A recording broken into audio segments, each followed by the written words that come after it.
안녕하세요. 쿠팡라이브 심의팀입니다. 자, 이제는 표시광고법에서 가장 많은 위반 사례가 적발되는 식품과 화장품에 대해 함께 알아보겠습니다. 식품 표시광고법, 알쏭달쏭 헷갈리시죠? 절대 어렵지 않습니다. 총 3가지만 기억해주세요. 일반 식품이나 건강기능식품을 판매하실 때는 그 둘의 차이점에 대해 정확하게 인지를 하셔야 합니다. 먼저 일반 식품과 건강기능식품의 차이점에 대해 한번 알아보겠습니다. 일반 식품이란 식품 중 건강기능식품, 기능성 표시식품, 특수영양식품, 특수의료용도식품을 제외한 식품입니다. 일반 식품의 대표 상품으로는 캔디류, 액상차, 기타 가공품이 있습니다. 건강기능식품은 인체에 유용한 기능성을 가진 원료를 사용하여 정제, 캡슐, 액상 등 여러 가지 제형으로 제조한 식품입니다. 건강기능식품의 대표 상품으로는 오메가3, 종합비타민 등이 있습니다. 건강기능식품인지 확인하시려면 제품 혹은 상품 상세 페이지에 인증 도안이 표시되었는지 확인하시면 됩니다. 일반 식품은 맛, 제형, 패키지에 대한 표현 등 원료, 제품의 효능이 아닌 사항에 대해서만 광고 가능하고 건강기능식품의 경우에는 표시광고에 대하여 식약처에서 자율심의기구로 등록한 기관의 사전심의를 받은 내용에 대해 광고할 수 있습니다. 깜짝 퀴즈입니다. 에이크리에이터는 라이브 방송에서 콜라겐이 들어간 일반 식품을 소개하고 있습니다. 이거 먹고 제 피부가 탱탱해진 느낌이에요. 5살은 젊어진 느낌? 에이크리에이터의 상품 소개 멘트입니다.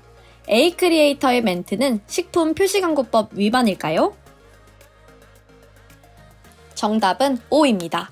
피부에 도움을 줄 수 있다는 표현으로 일반 식품을 소개하는 경우 건강기능식품으로 오인할 수 있는 광고에 해당합니다. 일반 식품은 건강기능식품과 달리 어떤 기능성이나 효능을 언급하실 수 없습니다.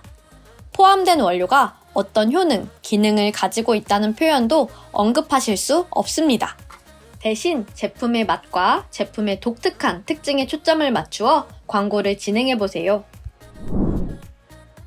일반 식품과 건강기능식품을 포함한 모든 식품은 약이 아닙니다. 의약품으로 오인할 수 있는 표현은 안 됩니다. 이 제품이 심혈관, 각종 성인병 예방에 도움을 준대요. 불면증에 최고예요. 수면유도제, 잠 잘 오는 약이에요. 항염, 항암 효과가 있는 원료가 포함되어 있어요. 이런 의약품으로 오인할 수 있는 표현은 사용 불가합니다. 깜짝 퀴즈입니다. 빅크리에이터는 라이브 방송에서 건강기능식품을 소개하고 있습니다. 요새 기억력이 떨어지는 것 같은 분들, 건망증, 치매 예방에 좋은 제품이래요. 5060 부모님께 선물해보세요. 빅크리에이터가 방송 중에 사용한 멘트입니다. 기억력 개선에 도움을 줄 수 있다고 심의받은 건강기능식품이라면 가능한 표현일까요? 정답은 X입니다. 건강기능식품은 심의받은 기능성을 벗어나 질병의 예방과 치료에 효능이 있는 것처럼 광고하시면 안 됩니다. 아무리 좋은 원재료가 식품에 포함되어 있더라도 식품의 섭취를 통해 질병을 100% 치료하거나 질병의 발생을 100% 예방할 수는 없습니다. 때문에 식품 광고 시 질병에 대한 표현이나 마치 식품이 의약품 효능을 가진 것처럼 설명할 수 없습니다. 단 건강기능식품이나 특수의료용도식품은 자율심의에서 심의받은 사항 내에서는 광고할 수 있습니다. 이외 식품은 질병명을 언급하실 수 없습니다. 또한 공진단 같은 의약품 명칭으로 제품을 표현하거나 의약품을 대체할 수 있다는 표현은 사용 불가합니다. 또한 건강기능식품을 판매하실 때는 심의받지 않은 기능성 내용에 대해서는 광고를 하지 않아야 합니다. 일반 식품을 광고하실 때는 다이어트, 피부 건강 등 건강기능식품으로 오인할 우려가 있는 표현은 사용 불가합니다. 모든 식품을 광고하실 때는 의사, 한의사 같은 의료진이 추천한다는 표현을 사용할 수 없습니다. 건강기능식품, 특수영양식품, 특수의료용도식품, 기능성 표시식품은 쿠팡 라이브 진행 전에 지정된 자율심의기구에서 반드시 심의를 받으셔야 합니다. 또한 자율심의기구에서 받은 심의서 내용 안에서만 광고가 가능하니 이 점 유의해주세요. 쿠팡 라이브에서 식품을 판매할 때 주의해야 하는 표현은 식품의약품안전처, 법령 자료, 공무원 지침서, 민원인 안내서에서 온라인, 식품, 건강식품, 의약외품, 화장품 분야, 부당 광고 사례집을 통해 확인하실 수 있습니다. 이번에는 화장품 표시광고법을 통해 쿠팡라이브에서 화장품을 판매할 때 주의해야 할 표현에 대해 알아보겠습니다. 이해하기 쉬운 예시와 함께 설명해드릴 예정이니 교육과정을 잘 따라오세요. 화장품이란 인체를 청결 미화하여 매력을 더하고 용모를 밝게 변화시키거나 피부, 모발의 건강을 유지 또는 증진하기 위하여 사용하는 물품입니다.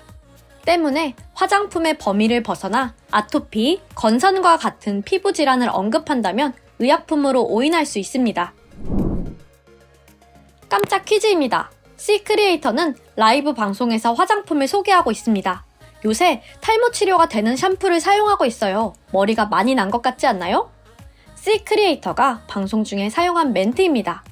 화장품 판매 시 사용 가능한 멘트일까요? 정답은 X입니다. 탈모 완화에 대해 기능성 심사 보고받은 화장품이라고 하더라도 탈모 치료, 발모 효과에 대해 광고할 수 없습니다. 또 많이 실수하시는 사례가 일반 화장품을 기능성 화장품처럼 광고하는 사례입니다. 미백, 주름 완화, 자외선 차단, 모발의 색상 변화, 화학적 채모 제거, 탈모 완화, 여드름 완화, 튼살 완화 등 이런 기능성 표현들은 기능성 심사 보고 받은 화장품이어야 광고할 수 있는 표현입니다. 일반 화장품은 이런 기능성 표현들을 언급하거나 표현할 수 없습니다. 그리고 여러분들이 많이 하시는 실수인데요. 좋은 원료가 들어갔다고 원료의 효능에 대해서 광고한다는 것입니다. 원료 효능 광고는 판매 제품과 동일한 효능으로 잘못 인식할 우려가 있기 때문에 각별히 주의해 주셔야 합니다. 원료의 효능에 대해 광고할 때는 일반적으로 널리 알려진 보편적 사실 정도 내에서만 광고가 가능합니다. 깜짝 퀴즈입니다. D크리에이터는 라이브 방송에서 일반 화장품을 소개하고 있습니다. 여드름에는 티트리가 들어간 토너를 사용해보세요. 티트리가 여드름 완화에 탁월하거든요. D크리에이터가 방송 중에 사용한 멘트입니다. 원료 효능이라고 언급하는 경우 화장품 판매 시 사용 가능한 멘트일까요? 정답은 X입니다.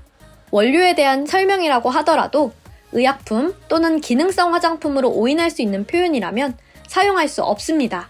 식약처에서는 원료에 대한 광고도 완제품에 대한 광고로 취급하기 때문에 일반 화장품을 광고하시는 경우 기능성이나 의약품으로 오인할 수 있다면 원료 설명이라고 하더라도 사용 불가합니다. 여드름 완화에 탁월하다는 내용은 기능성 화장품으로 오인할 수 있는 표현이므로 원료의 효능뿐만 아니라 일반 화장품의 완제품 기준으로도 모두 표현 불가함을 참고해주세요. 또한 화장품을 광고하실 때는 의료진들이 특정 제품을 홍보하거나 사용을 권장한다는 내용으로 라이브를 진행하실 수 없습니다. 여드름 완화는 인체 세정용 제품인 여드름성 피부 완화 기능성 화장품만 광고 가능하니 이 점 참고해주세요.